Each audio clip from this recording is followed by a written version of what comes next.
Bună ziua și bine v-am găsit la interviul zilei. Stăm de vorbă cu doamna Mihaela Budacă, director marketing la Izotec. Bună ziua și bine v-am găsit! Bună ziua și bine ați venit la noi! Ne aflăm la showroom-ul Izotec din incinta fabricii noastre. Suntem înființați din anul 2004. Funcționăm pe piața tâmplăriei PVC utilizând profilul Ghealan. Furnizorul nostru de profil este firma Ghealan. Furnizorul nostru de sticlă, firma Saint-Gobain Glass.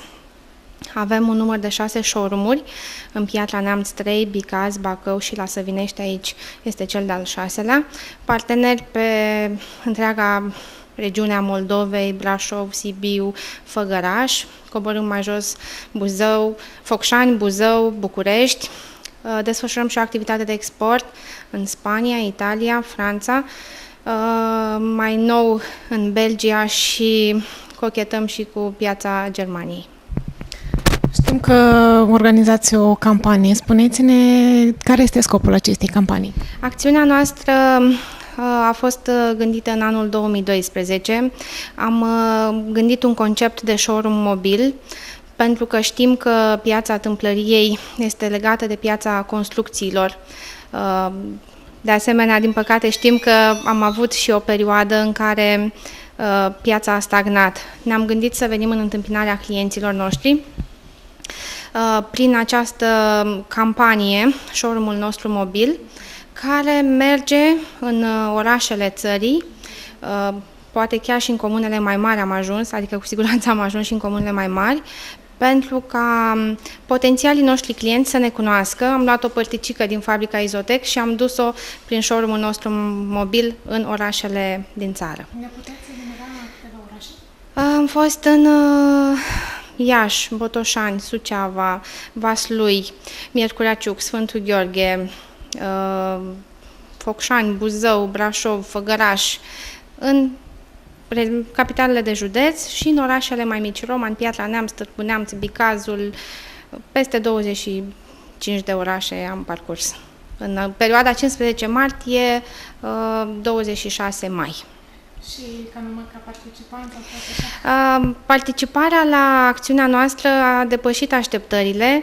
Ne targetasem un număr de 4500 de clienți să-i consiliem. Am depășit 7000 de persoane care au venit la caravana noastră. Au fost așteptați acolo cu turtă dulce, pentru că știm că oricine se bucură la un mic cadouaș primit din partea unei firme. Copiii, în mod special, au fost cei care au reacționat deosebit. Sunt fotografii din toate orașele postate pe contul nostru de Facebook, Izotec Group. De asemenea, persoanele care au venit la noi la caravană s-au putut înscrie gratuit în tombola noastră, care se va desfășura astăzi. Vom extrage câștigătorii. Avem premii pe fiecare dintre orașe, câte 3 premii, constând în pluse de întreținere a tâmplăriei PVC, peste 60 de premii în total, iar premiul cel mare, în valoare de 6500 de lei, constă în tâmplărie PVC, tâmplărie realizată cu profilul nostru și sticla noastră de top, fereastra numindu-se high-tech.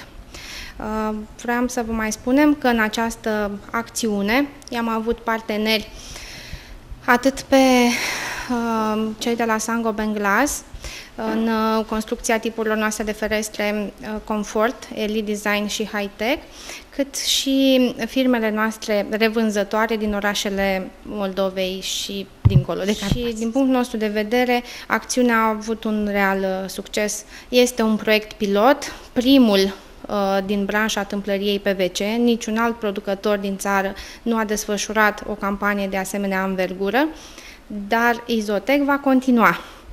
Suntem pionieri în domeniul nostru și întotdeauna ne place să fim primii în ceea ce inițiem.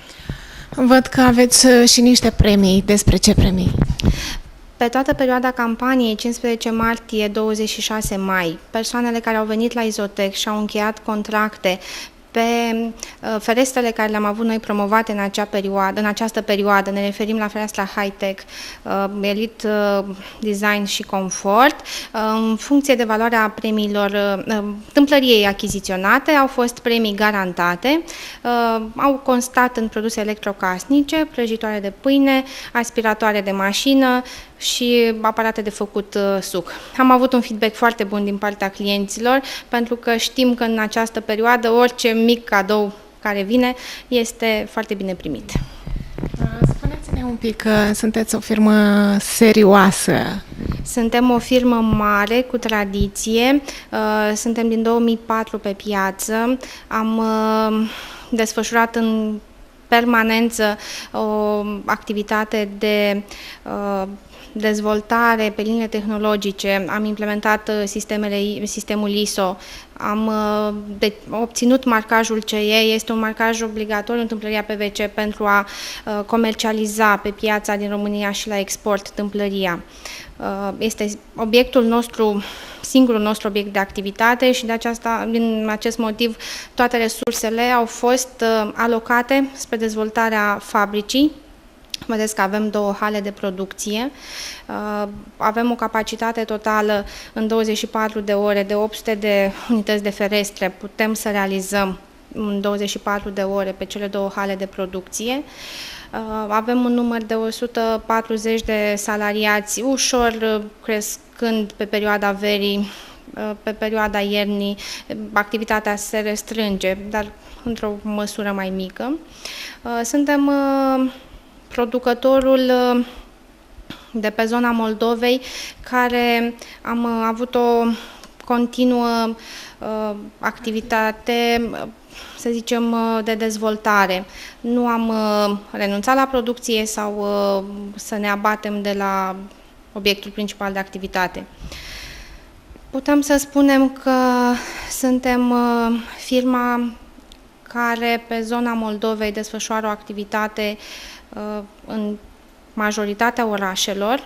Avem firme partenere care achiziționează tâmplărie de la noi și o revând și o montează în orașele lor.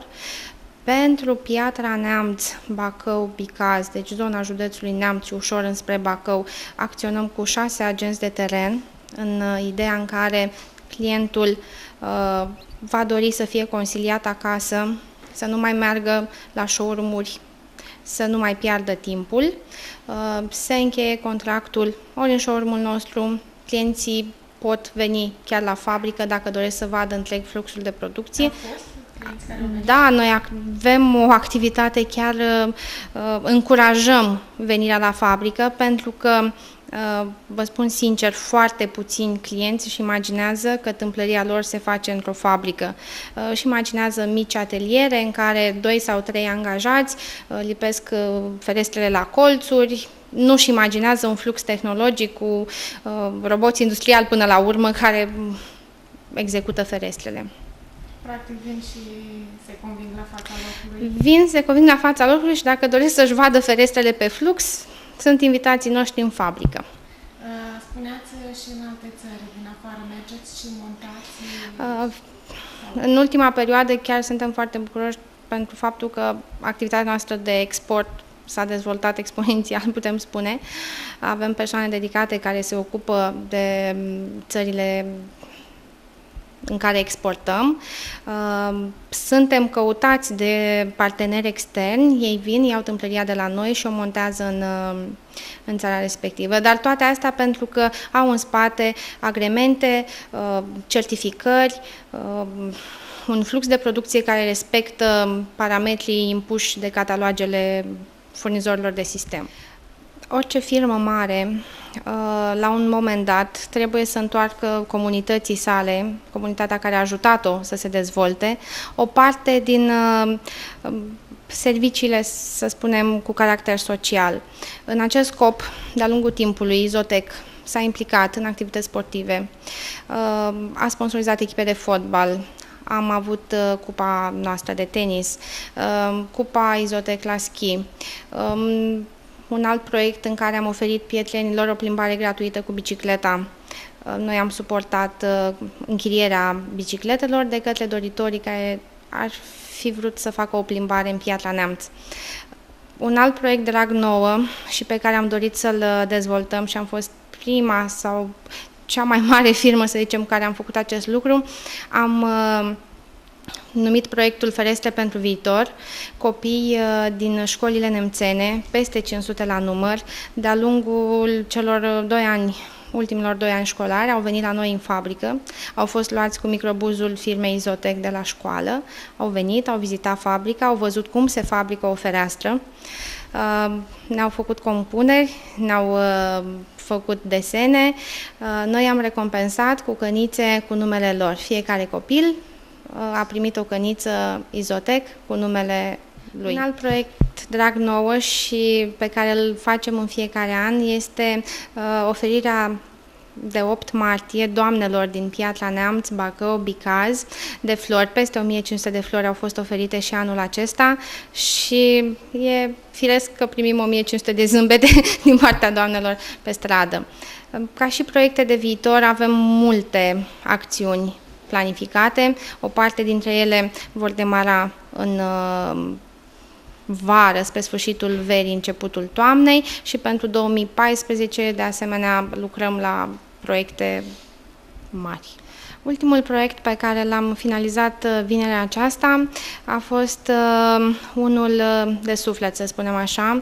La școala Ștefan cel Mare există un număr de 120 de copii instituționalizați, să le spunem. Ei sunt copii de vârstă școlară mare, de la 16 până la 20 de ani, dar care, din păcate, nu au avut fericirea de a merge în fabrici, de a vizita diverse obiective. Și împreună cu psihologul de la școala Ștefan cel Mare, cu domnul Florin Spătaru, am gândit un proiect prin care 20 de copilași de acolo au venit în Piatra Neamț cu microbuzul firmei.